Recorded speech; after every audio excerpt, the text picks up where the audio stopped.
یوم القیامہ اکثرکم علی صلاۃً،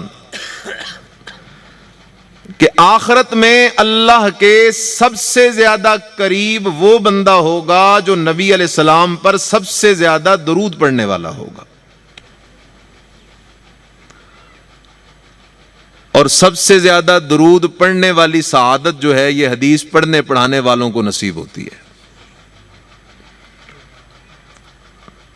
یہ جو دورہ حدیث کا سال ہوتا ہے تو سارا دن استاذ حدیث پڑھا رہا ہے، بچے حدیث پڑھ رہے ہیں، ایک ایک حدیث میں کئی دفعہ آقا نامدار صلی اللہ علیہ وسلم کا نام مبارک آ رہا ہے، آپ علیہ الصلوۃ والسلام پر درود پڑھا جا رہا ہے۔ سب سے زیادہ کثرت سے درود پڑھا جاتا ہے جب حدیث کا پڑھنا پڑھانا ہوتا ہے، تو اس لیے آپ نے فرمایا کہ اللہ کے قریب ترین وہ بندہ ہوگا جو نبی علیہ السلام پر کثرت سے درود پڑھے گا۔ اس لیے یہ حدیث کا جو علم ہے یہ بڑی فضیلت کا حامل ہے، لیکن آج چونکہ زمانہ ہے فتنے کا، فتنے ظاہر ہو رہے ہیں، قرب قیامت کا زمانہ ہے، تو انہی فتنوں میں سے ایک فتنہ ہے انکار حدیث کا۔ یہ بات ذہن نشین کر لیں، ایک بندہ کہتا ہے میں اللہ کو مانتا ہوں، رسول اللہ کو نہیں مانتا، وہ کبھی مسلمان نہیں ہو سکتا۔ نبی علیہ السلام کو مانتا ہوں، پہلے کسی پیغمبر کو نہیں مانتا۔ صحابہ کو مانتا ہوں، اہل بیت کو نہیں مانتا۔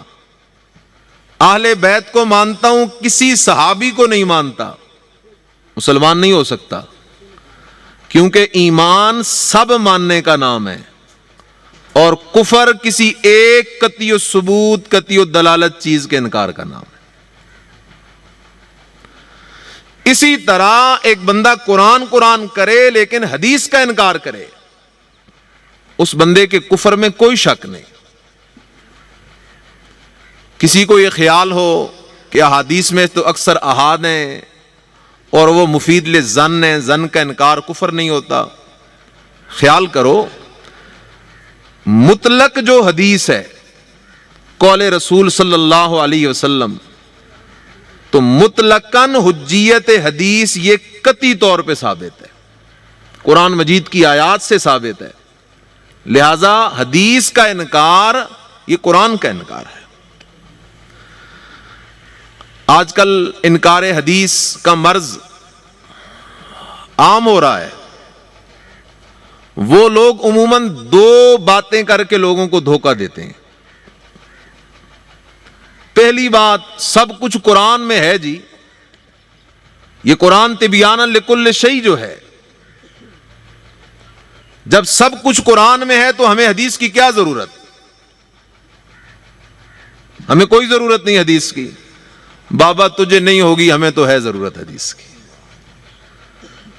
اس حدیث کو ہم پڑھتے پڑھاتے ہیں، ہمیں آمنہ کے لال صلی اللہ علیہ وسلم کی سیرت ملتی ہے، مدنی کی صورت ملتی ہے، مدنی کے صحابہ کے تذکرے ملتے ہیں، اہل بیت کے تذکرے ملتے ہیں، تجھے نہیں ہوگی ضرورت، کر مرضی اپنی۔ بہرحال یہ دھوکہ ہے، خیال کرو۔ سادی سی بات عرض کرنے لگا ہوں، آپ ابتدا کریں نماز سے، 5 وقت کی نماز کا صراحتاً ذکر قرآن میں کوئی نہیں، اشارتاً ہے۔ پھر 5 وقت کی نمازوں کی رکعات، پھر صلاۃ الوتر، دعائے قنوت، صلاۃ الجنازہ، صلاۃ الاستسقاء، حج کے مسائل، زکوٰۃ کے مسائل، روزے کے مسائل، نکاح کے مسائل، طلاق کے مسائل۔ اگر حدیث کا انکار کرے گا تو سارے دین سے تجھے ہاتھ دھونا پڑے گا، تو یہ پہلا دھوکہ ہے۔ دوسرا دھوکہ وہ لوگ یہ دیتے ہیں، یہ تو جی 200 سال بعد لکھی گئی ہے جی، یہ تو لکھنے والوں نے بس اپنی مرضی سے لکھی ہے حدیث۔ خیال کرو نبی علیہ السلام کے زمانے سے جس طرح قرآن کی حفاظت کا انتظام تھا اسی طرح حدیث کی حفاظت کا انتظام تھا. صحابہ کرام نے 3 طرح سے حدیث کو محفوظ کیا ہے: حفظاً، کتابتاً، عملاً. حفظاً محفوظ کیا، احادیث کو یاد کیا کرتے تھے. حضرت ابو ہریرہ رضی اللہ تعالیٰ عنہ، یہ آخری حدیث بھی انہی کی ہے، فتح خیبر کے موقع پر اسلام قبول کیا انہوں نے. 3 سال سے کچھ زائد عرصہ نبی علیہ السلام کی صحبت پائی. 5000 سے زیادہ روایات کے راوی ہیں. یہ فرماتے ہیں میں نے ایک دن نبی علیہ السلام سے عرض کیا یا رسول اللہ صلی اللہ علیہ وسلم انی اسمع منک حدیثا، میں آپ سے حدیثیں سنتا ہوں لیکن پھر میں حدیثیں بھول جاتا ہوں، میرے حافظے کی کمزوری ہے، کوشش بھی کرتا ہوں. آپ علیہ السلام نے فرمایا ابسط رداءک، اپنی چادر پھیلا ذرا. حضرت ابو ہریرہ کہتے ہیں میں نے چادر پھیلائی، نبی علیہ السلام نے یوں ہاتھ بھر کے کنایتاً میری جھولی میں ڈالے اور فرمایا اسے اپنے سینے سے لگا لے. میں نے اس چادر کو اپنے سینے سے لگا لیا. حضرت ابو ہریرہ کہتے ہیں بس نبی کی دعا کی برکت تھی کہ اس کے بعد میں کبھی بھی کوئی حدیث نہیں بولا. صحابہ کرام حدیث کو یاد کرتے تھے.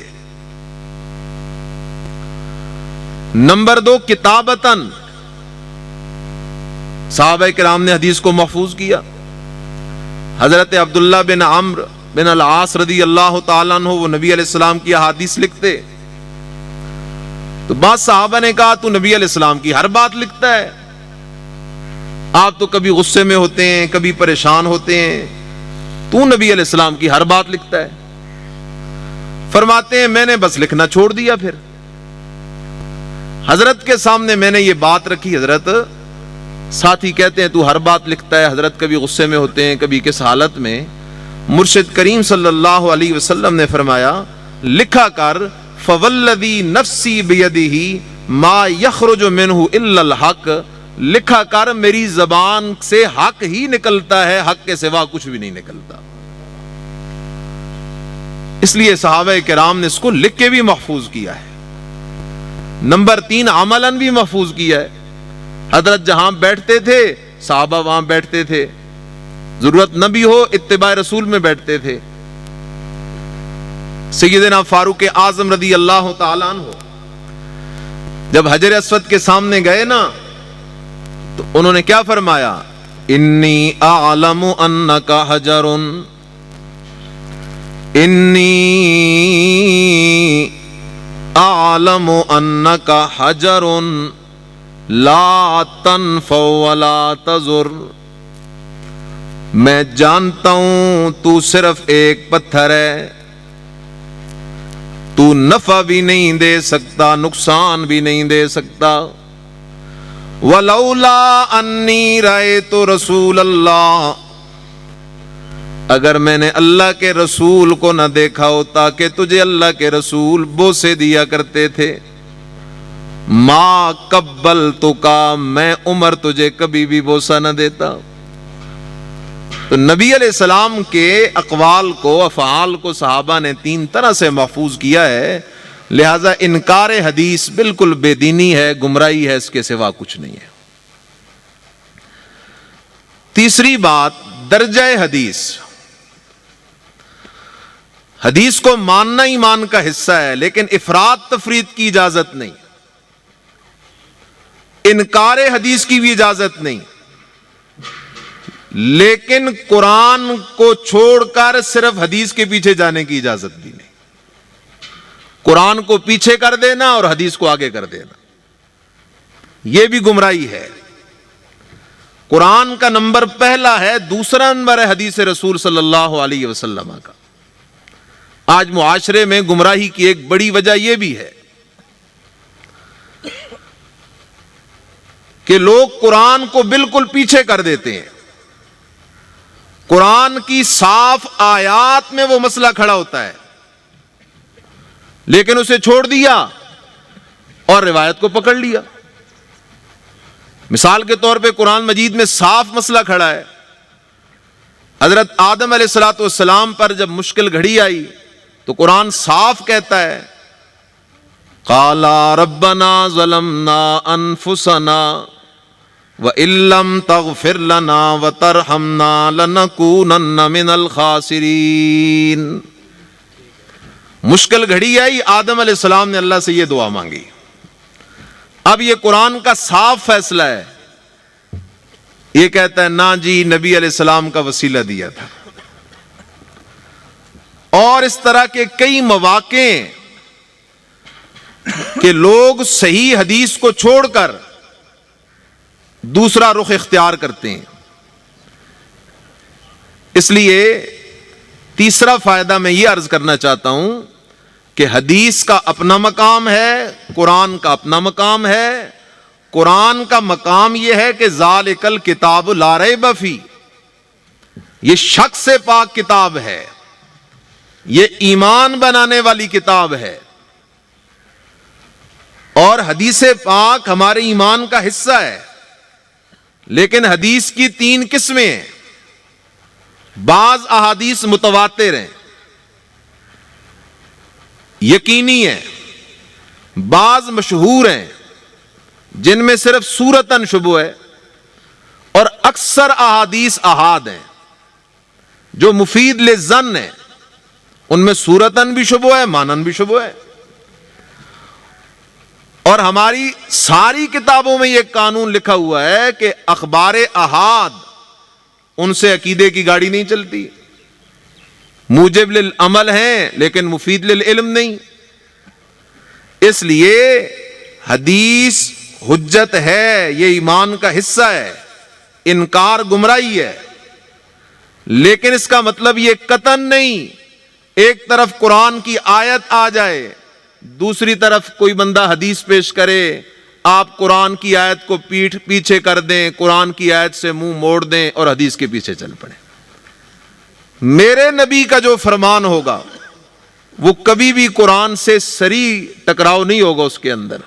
اگر ہوگا بھی صحیح تو یہاں اصول اسلاف نے وضع کیا ہے کہ اگر حدیث قرآن سے ٹکرا رہی ہے تو ضابطہ یہ ہے کہ حدیث میں تعویل کریں گے, قرآن کو اپنے ظاہر پہ چھوڑیں گے. یہ بادشاہ کا کلام ہے, کسی انسان کی کیا جرت کہ اس کو ادھر سے ادھر کرے.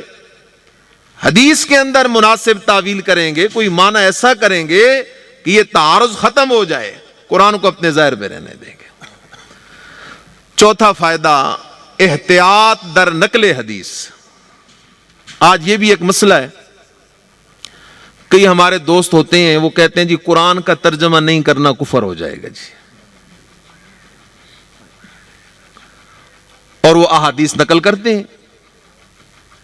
حالانکہ قرآن کی ہر آیت لا ریب ہے. آپ علیہ السلام نے فرمایا بلغوا انی ولو آیا. لیکن حدیث کو نقل کرنا تو بڑا مشکل کام ہے. اگر کوئی بندہ ایک حدیث کسی کو سناتا ہے اور حقیقت میں وہ نبی علیہ السلام کا فرمان ہے ہی نہیں. ہمارے معاشرے میں بے شمار ایسی روایتیں سنی سنائی جاتی ہیں جن کا اصل میں کوئی ثبوت ہی نہیں ہوتا. تو یہ معمولی گناہ نہیں ہے. آپ علیہ السلام نے فرمایا من کذب علی متعمدا فلیتبوا مقعدہ من النار. جس بندے نے مجھ پر جان بوجھ کے جھوٹ بولا اس کو کہہ دو کہ اپنا ٹھکانہ جہنم کے اندر بنا دے. اس لیے نقل حدیث کا جو معاملہ ہے, حدیث بیان کرنے کا جو معاملہ ہے, یہ انتہائی احتیاط کا حامل ہے. اس کے اندر بے احتیاطی یہ نقصان دہ ہے. بہرحال یہ ابتدائی 4 باتیں میں نے عرض کرنی تھیں. آخری مجلس ہے بخاری شریف کی آخری سبق کی. آپ ساتھیوں نے 8-9 سال پہلے جو سفر شروع کیا تھا, آج وہ سفر آپ کا مکمل ہو رہا ہے. سال کی ابتدا میں جس کتاب کا ہم نے آغاز کیا تھا, آج وہ کتاب اپنے اختتام کی طرف روانہ ہے. اس میں اشارہ ہے ہماری زندگیوں کی ابتدا ہو گئی ہے، اب اختتام قریب ہے، کب اللہ کی طرف سے بلاوا آ جائے۔ امام بخاری علیہ الرحمہ کا ساری کتاب کے اندر ایک مزاج ہے کہ وہ کوشش کرتے ہیں کہ ترجمۃ الباب کے اندر قرآن کی آیت لے کے آتے ہیں، اور یہی حق کی پہچان کا اصول بھی ہے۔ آج ہم کس مسئلے میں پھنسے ہوئے ہیں؟ ہر بندہ اپنے اپنے بزرگوں کے پیچھے ہے، ہم دھڑوں میں تقسیم ہیں، بریلوی، دیوبندی، اہل حدیث، ہم سب کا اپنے اپنے بزرگوں پہ ایمان ہے۔ قرآن 5-6 غلافوں میں لپٹا ہوا گھروں میں پڑا ہے، کھولنے کے لیے تیار کوئی نہیں، اور عوام بڑے دھڑلے سے کہہ دیتے ہیں یہ تو جی علماء کے پڑھنے کی کتاب ہے۔ نہ میرے بھائی، غلط ہے یہ بات۔ قرآن مرکز ہے، سرچشمہ ہدایت ہے، ابتدا یہاں سے ہوگی۔ تو امام بخاری علیہ الرحمہ بارہا قرآنی آیات کو جو لا رہے ہیں، اس سے ہمیں یہ سبق دے رہے ہیں کہ پہلا نمبر اللہ کے قرآن کا ہے۔ جب بھی مسئلہ عقیدے کا آئے، دین کا آئے، اسے سب سے پہلے قرآن میں تلاش کرو۔ قرآن جس مسئلے میں ہاں کر دے، باقی سارے مل کے اس ہاں کو نہ میں نہیں بدل سکتے، اور قرآن جس مسئلے میں نہ کر دے، باقی سارے مل کے اس ہاں کو، اس نہ کو ہاں میں نہیں بدل سکتے۔ یہ بنیاد ہے۔ اس لیے آ جاؤ ذرا، بسم اللہ الرحمن الرحیم، باب قول اللہ ونضع الموازین القسط لیوم القیامہ وان اعمال بنی آدم وقولہم توزن۔ اس باب کا حاصل یہ ہے کہ ان الوزن حق، قیامت کے دن اعمال کا وزن ہونا یہ حق ہے۔ ابتدا کی تھی انما الاعمال بالنیات سے، اور آخر میں وزن کا ذکر کیا۔ وجہ یہ ہے کسی بھی عمل کی نیت ابتدا ہے، ابتدا اس کی نیت ہے اور انتہا اس کا وزن ہے۔ نیت درست ہوگی، عمل مقبول ہوگا، اور قیامت کے دن ترازو میں تلے گا، کام آئے گا۔ اس لیے ابتدا میں نیت کا ذکر کیا، آخر میں وزن اعمال کا ذکر کیا۔ دوسری بات، پہلے اعمال کا ذکر کیا، آخر میں عقائد کو چھیڑ دیا۔ اس کی کیا وجہ ہے؟ اس کی بہت ساری وجوہات اہل علم نے ذکر کی ہیں، لیکن عام فہم اور سادی بات یہ ہے کہ اختتام بالاشرف ہے، کہ عقائد ان کا درجہ زیادہ ہے، اعمال کا درجہ دوسرا ہے۔ قرآن میں جہاں بھی دیکھو گے ان الذین آمنوا وعملوا الصالحات، پہلے ایمان کا ذکر ہے، پھر عمل کا ذکر ہے۔ تو چونکہ ایمان کا درجہ زیادہ ہے تو اختتام بالاشرف کے طور پر امام بخاری علیہ الرحمہ آخر کے اندر عقائد کو ذکر فرما رہے ہیں۔ اب یہ مسئلہ چھیڑ دیا کہ وزن اعمال حق ہے۔ ایک فرقہ گزرا ہے معتزلہ، وہ اس بات کے قائل نہیں، وہ کہتے ہیں کوئی اعمال کا وزن نہیں ہوگا۔ بہت سارے مسائل ہیں جن کے اندر وہ اہل سنت کی رائے سے اختلاف کرتے ہیں، لیکن معتزلہ کی ساری گمراہیوں کی جڑ عقل پرستی ہے۔ ایک طرف نقل آئی قرآن کی آیت، نقل آئی نبی علیہ السلام کا فرمان، اور دوسری طرف انہوں نے عقل سے سوچا تو عقل میں ان کی بات نہیں آئی، تو انہوں نے نقل کو پیچھے کر دیا، عقل کو آگے کر دیا۔ جس طرح آج کا فتنہ الحاد ہے، آج معاشرے میں جو الحاد کا فتنہ پھیل رہا ہے وہ کیا ہے؟ وہ یہی عقل پرستی ہے۔ مرد کو 4 شادیوں کی اجازت ہے تو عورت کو کیوں نہیں؟ لڑکی کو، بیٹی کو بھائی کے برابر حصہ کیوں نہیں ملتا؟ بھائی یہ جو تو سوال کر رہا ہے، یہ سوال کیوں کر رہا ہے؟ یہ عقل کی بنیاد پہ کر رہا ہے، حالانکہ گمراہی سے بچنے کے لیے ضابطہ اور قانون یہ ہے، عقل وہ نقل کی تابع ہے، عقل وہ شریعت کے تابع ہے، نقل قرآن حدیث کسی کی عقل کے تابع نہیں ہے۔ عقل سے سوچو، آج کل سردیوں کا موسم ہے، کئی بندے نے موزے پہنے ہوئے ہوں گے، جب مسح کرتے ہو تو مسح پاؤں کے اوپر کرتے ہو، حالانکہ عقل کا تقاضا یہ کہ مسح پاؤں کے نیچے ہونا چاہیے، کیونکہ اگر نجاست لگی ہوگی وہ نیچے لگی ہوگی، اوپر تو نہیں لگتی۔ لیکن عقل پیچھے ہے، نقل آگے ہے۔ انہوں نے وزن اعمال کا انکار کیا، کیوں؟ وہ کہتے ہیں ہماری عقل میں جو نہیں آتا۔ انہوں نے اللہ تعالی کی رؤیت، دیدار کا انکار کیا کہ اللہ جب جگہ سے پاک ہے، مکان سے پاک ہے، دیدار کیسے ہوگا؟ اسی قسم کا مسئلہ ایک اور بھی ہے، لوگ کہتے ہیں روح نہیں آئے گی تو عذاب ثواب کیسے ہوگا؟ اب روح نہیں آئے گی، عذاب ثواب کیسے ہوگا؟ یہ بھی تیری عقل ہے۔ قانون وہی ہے کہ عقل نقل کی تابع ہے۔ قرآن نے کہہ دیا کہ وزن اعمال حق ہے، عقل نہ بھی مانے تو حق ہے۔ قرآن نے کہہ دیا اللہ کا دیدار حق ہے، عقل نہ مانے تب بھی حق ہے۔ قرآن نے کہہ دیا ام من شیء الا یسبح بحمدہ، کہ ذرہ ذرہ اللہ کی تسبیح کر رہا ہے۔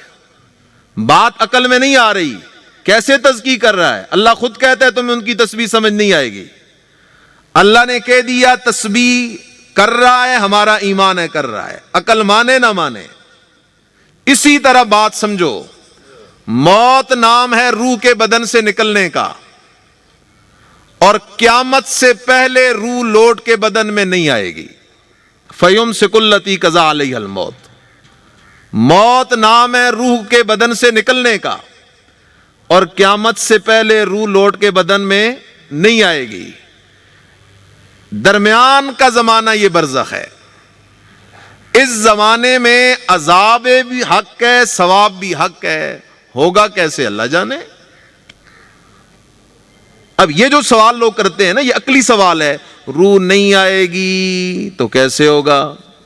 بابا اگر تو نے ثواب عذاب دینا ہے تو پھر مشکل ہے، اس نے دینا ہے تو ان اللہ علی کل شیء قدیر، وہ تو قدرتوں والا ہے، اس کے لیے تو کوئی مسئلہ نہیں۔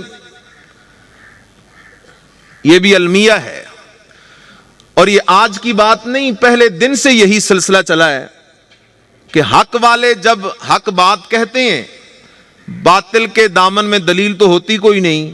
باطل کا مزاج شروع دن سے یہ رہا ہے، الزام لگاؤ، بدنام کرو اور حق کے رستے کو روکو۔ انبیاء جب مسئلہ توحید بیان کرتے تھے، کوئی کہتا ساحر ہے، کوئی کہتا مجنون ہے، کوئی کہتا جھوٹا ہے۔ آج بھی یہی بات ہے، ہمارے کئی دوستوں کو دھوکہ دیا جاتا ہے، یہ جی اہل بیت کو نہیں مانتے جی۔ بابا اہل بیت کو مانتے ہیں، لیکن پورا مانتے ہیں، آدھا نہیں مانتے۔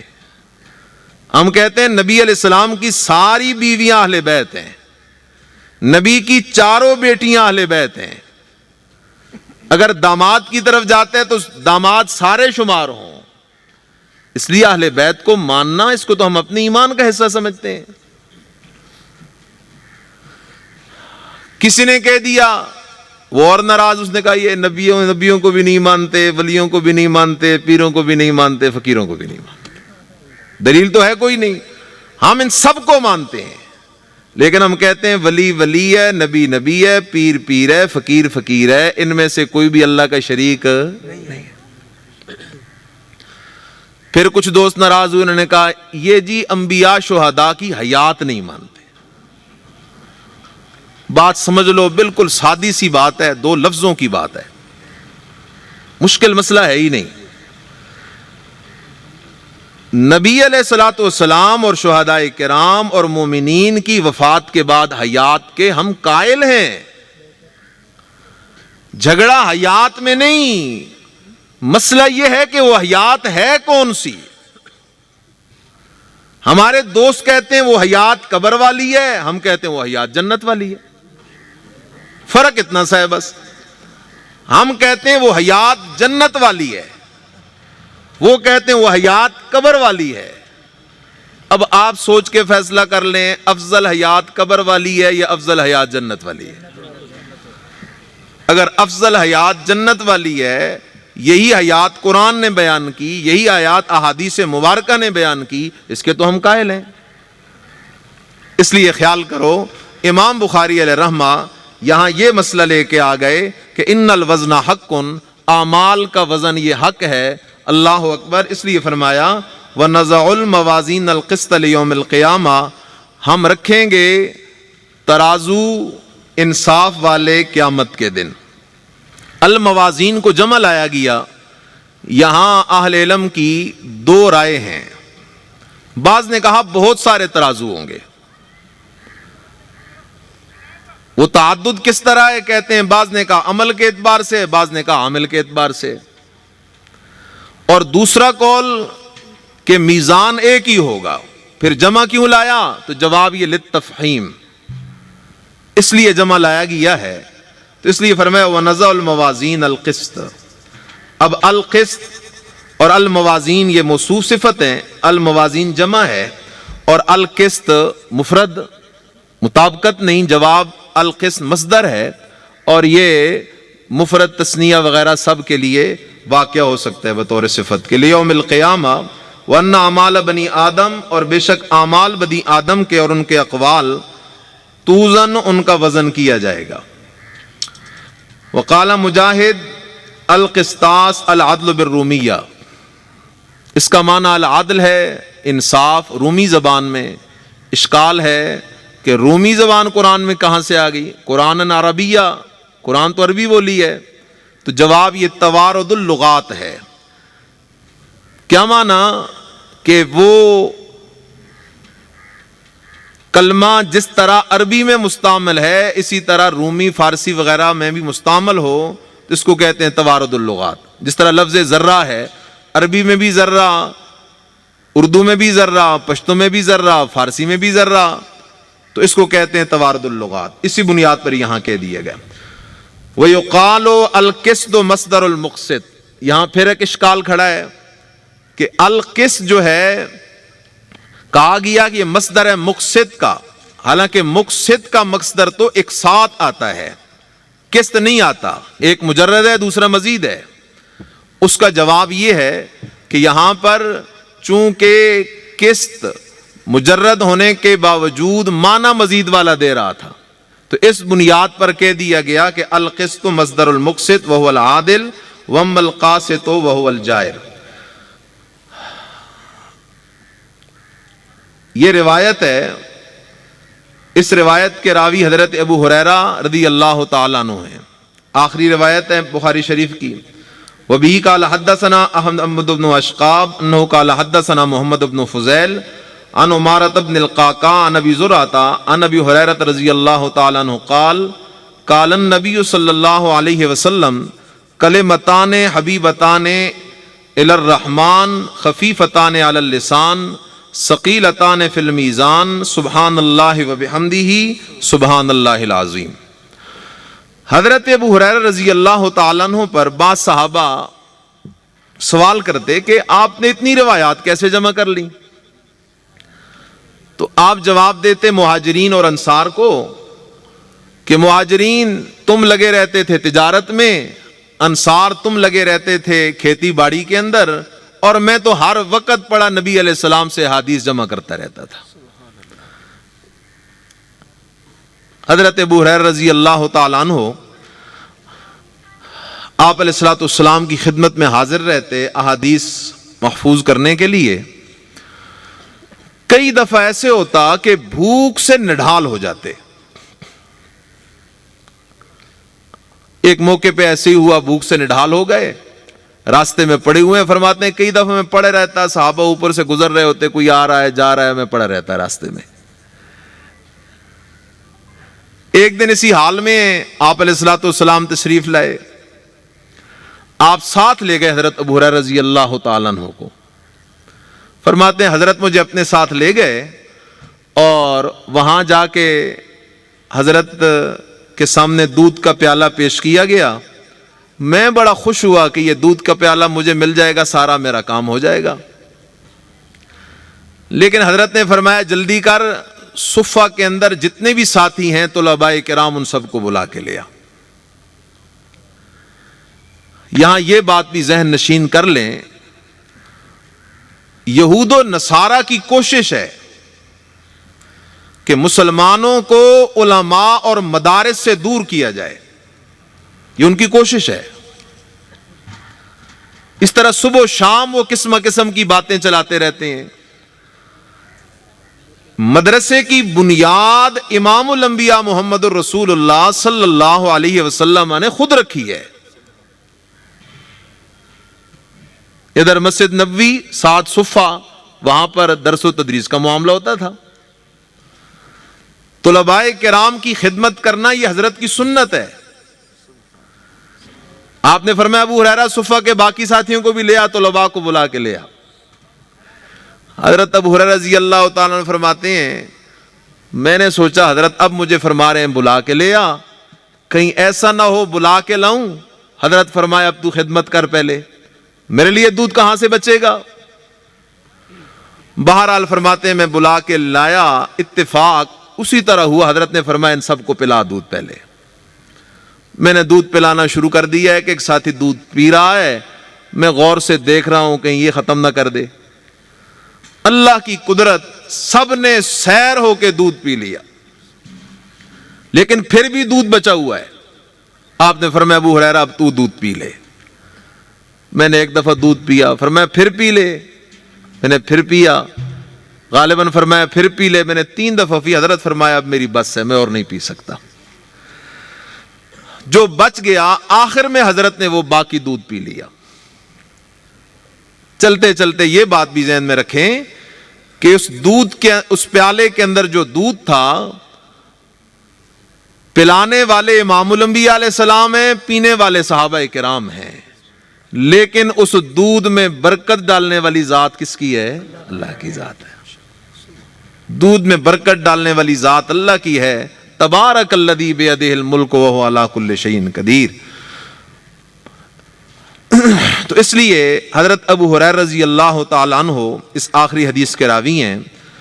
قال قال النبی صلی اللہ علیہ وسلم، فرماتے ہیں آقا نامدار صلی اللہ علیہ وسلم نے فرمایا کلمتان حبیبتان الی الرحمن خفیفتان علی اللسان ثقیلتان فی المیزان، 2 کلمے ہیں حبیبتان الی الرحمن، رحمان کو بڑے پیارے ہیں۔ 2 کلمے ہیں رحمان کو بڑے پیارے ہیں، محبوب ہے رحمان کو، اور خفیفتان علی اللسان، ادائیگی کے اعتبار سے بڑے ہلکے ہیں، ثقیلتان فی المیزان، لیکن ان 2 کلموں کا قیامت کے دن ترازو میں بڑا ہی وزن ہوگا۔ ثقیلتان فی المیزان، میزان میں بڑے بھاری ہوں گے۔ وہ 2 کلمے کون سے ہیں؟ سبحان اللہ و بحمدہ سبحان اللہ العظیم۔ امام بخاری علیہ رحمہ نے جو روایت لائی، یہاں لفظ آ گیا ثقیلتان فی المیزان، تو یہ حدیث اور ترجمۃ الباب میں مناسبت ہو گئی۔ اب سوال یہ ہے کہ وزن اعمال حق تو ہے، لیکن وزن ہوگا کس چیز کا؟ یہاں پر 3 قول ہیں اہل علم کے۔ بعض کہتے ہیں وزن ہوگا عامل کا۔ بخاری شریف کی ایک حدیث سے استدلال کرتے ہیں جس کا مفہوم ہے ایک اور بڑے لمبے چوڑے قد والا بندہ اللہ کے ہاں حاضر ہوگا، لیکن مچھر کے پر برابر بھی اس کا وزن نہیں ہوگا۔ بعض کہتے ہیں نہ، وزن ہوگا خود عمل کا، وزن ہوگا خود عمل کا، صحف اعمال کا صحیفہ ہوگا، اس صحیفے کا وزن ہوگا۔ وہ استدلال کرتے ہیں حدیث کرتاس سے۔ تو اس کے اندر کیا ہے کہ روز قیامت آپ علیہ الصلوۃ والسلام اللہ کے دربار میں شفاعت فرمائیں گے۔ ایک بندہ ہوگا اللہ کے حضور پیش ہوگا اور اس کے اعمال کے اندر گناہوں کے سوا کچھ بھی نہیں ہوگا، 99 دفتر 99 رجسٹر اس کے گناہوں سے پر ہوں گے. اللہ اکبر. اللہ اسے کہے گا دیکھ تیرے یہ اعمال ہیں. تحد نگاہ بکھری ہوئے وہ بندہ جائے گا اپنے اعمال کو دیکھے گا اور اس کو اپنے اعمال ناموں کے اندر نام کی کوئی نیکی نہیں ملے گی. مایوس ہو جائے گا. مایوس ہو کے جب پیچھے ہٹنے لگے گا اللہ پاک فرمائیں گے تیری ایک نیکی میرے پاس محفوظ ہے. وہ کہے گا اللہ ایک نیکی اس سے کیا بنے گا. بہرحال رب کریم حکم دیں گے وہ بطاقہ لے آ. حدیث البطاقہ. وہ بطاقہ لے آ اور فرشتہ ایک چٹھی لے کے آئے گا اور اس چٹھی کو ترازو کے ایک پلڑے میں رکھا جائے گا اور دوسرے پلڑے میں اس کے سارے گناہ رکھے جائیں گے. پلڑا گناہوں والا جھک گیا اور ایک پلڑے میں وہ چٹھی وہ پرچی وہ بطاقہ رکھی جائے گی. اللہ کی قدرت وہ پرچی والا پلڑا جھک جائے گا. اب سوال ہے کہ اس پرچی میں ہے کیا. اس میں لکھا ہوگا اشہد اللہ الہ الا اللہ واشہد ان محمدا عبدہ ورسولہ. ہوگا تو وہ بندہ گناہگار لیکن ہوگا توحیدی. اور توحیدی بندہ ضرور بے ضرور جنت جائے گا. اور مشرک بندہ وہ کبھی بھی جنت نہیں جا سکتا. اگر موت شرک پہ آ گئی چاہے وہ حضرت ابراہیم علیہ السلام کا بابا کیوں نہ ہو جنت نہیں جا سکتا. نوح علیہ السلام کا بیٹا کیوں نہ ہو جنت نہیں جا سکتا. لوط علیہ السلام نوح علیہ السلام پیغمبروں کی بیویاں کیوں نہ ہو جنت نہیں جا سکتی. نمازی حاجی کیوں نہ ہو جنت نہیں جا سکتا اگر موت شرک پہ آ گئی. اور اگر موت عقیدہ توحید پہ آ گئی بھلا وہ بندہ جتنا گناہگار ہے اللہ چاہے گا تو پہلے اپنی رحمت سے ابتداء ہی جنت کا داخلہ نصیب فرما دے گا. اللہ ہم سب کو نصیب فرمائے. اور کچھ ایسے بھی ہوں گے جن کو گناہوں کی کچھ سزا ملے گی لیکن آخر کار توحیدی بندہ جنت ضرور جائے گا. مشرک کبھی جنت نہیں جا سکتا. اب سادی سی بات ہے کہ شرک ہے کیا. مشرک کے سر پہ کوئی 4 سینگ تو ہوتے نہیں. اور میرے بھائی شرک یہ ہے کہ صفت اللہ کی مخلوق میں سمجھنا. شرک یہ ہے عبادت جو اللہ کا حق ہے وہ حق مخلوق کو دینا شرک ہے. اور شرک ناقابل معافی جرم ہے. تو خیر دوسرا قول میں عرض کر رہا تھا بعض کا کہنا ہے کہ وزن روز قیامت خود عامل کا ہوگا. نمبر 2 بعض کا کہنا ہے کہ ان صحیفوں کا وزن ہوگا. وہ استدلال کرتے ہیں حدیث البطاقہ سے. لیکن صحیح اور اچھی بات یہ ہے کہ خود اعمال ہی کا وزن ہوگا. خود اعمال کا وزن ہوگا. نماز روزہ زکوٰۃ حج خیرات صدقات جو ہمارے اعمال ہیں ان کا وزن ہوگا. سوال ہے کیسے ہوگا. پہلا جواب یہ ان اللہ علی کل شیء قدیر. بابا اللہ نے کرنا ہے اور وہ سب کچھ کرنے پہ قادر ہے. کیسے والا سوال تو تب ہو جب کسی بندے نے کرنا ہو. اللہ کے متعلق تو کیسے والا سوال ہو ہی نہیں سکتا. دوسرا جواب یہ ہے کہ آج کے زمانے کے اندر تو یہ بات ثابت ہو چکی کہ اعراض تو لے جا سکتے ہیں. میں بول رہا ہوں میری یہ آواز ریکارڈ ہو رہی ہے. اب کہا جائے گا جی اتنے ایم بی ہو گئی ہے اتنے ایم بی ہو گئی ہے. یہ آواز تل رہی ہے. ہوا گیس یہ تل رہی ہے. آج حرارت اس کی پیمائش کی جا رہی ہے. برودت اس کی پیمائش کی جا رہی ہے. تو جب انسان کمزور ہو کے یہ کام کر سکتا ہے وہ تو قدرت کا بادشاہ ہے. اس لیے اعمال ہی کا وزن ہوگا. تو اس لیے فرمایا امام بخاری علیہ الرحمہ نے اس آخری حدیث میں 2 کلمے جو رحمان کو بڑے پیارے ہیں. قرآن مجید کی کئی صورتیں اور کئی آیتیں ہیں جن کے امتیازی فضائل ہیں. مثلا آیت الکرسی اس کے اپنے فضائل ہیں. سورہ اخلاص اس کے اپنے فضائل ہیں. تو غور کیا جائے تو یہ بات سمجھ آتی ہے کہ جن صورتوں اور جن آیتوں میں اللہ کی توحید کا مسئلہ جتنا زیادہ بیان ہوتا ہے اس کی اتنی زیادہ عظمت ہوتی ہے. یہاں بھی اصل راز کی بات یہی ہے. یہ دو کلمے اللہ کو پیارے ہیں کیونکہ اس میں تسبیح ہے اور تسبیح رب کی توحید ہے. اس بنیاد پر ہیں. فرمایا ثقیلتان فی المیزان سبحان اللہ و بحمدہ. وہ دو کلمے یہ ہیں سبحان اللہ پاک اللہ و بحمدہ وہی تعریفوں کے لائق ہے. سبحان اللہ پاک اللہ العظیم جو بڑی ہی عظمتوں والا ہے. یہ ٹوٹے پھوٹے چند کلمات تھے جو اس آخری حدیث کے موقع پر ساتھیوں کا حکم تھا, رائے تھی, میں بیٹھ گیا, میں نے عرض کر دیے. دعا ہے کہ رب تعالی ان کلمات کو میری اور آپ سب کی بخشش کا ذریعہ بنائے, اور آپ بھی دعا کریں, میں بھی دعا گو ہوں. اور استاد محترم حضرت مولانا افضل شاکر صاحب حفظہ اللہ تعالی, ان سے اور باقی آئے علماء کرام سے بھی ملتمس ہوں کہ ہمارے ساتھیوں کے لیے آپ دعا کریں کہ آج انہوں نے علمی سفر مکمل کیا ہے. رب تعالی ان کو صحیح معنوں میں دین کی خدمت کی توفیق نصیب فرمائے. آخر دعوانا ان الحمدللہ رب العالمین.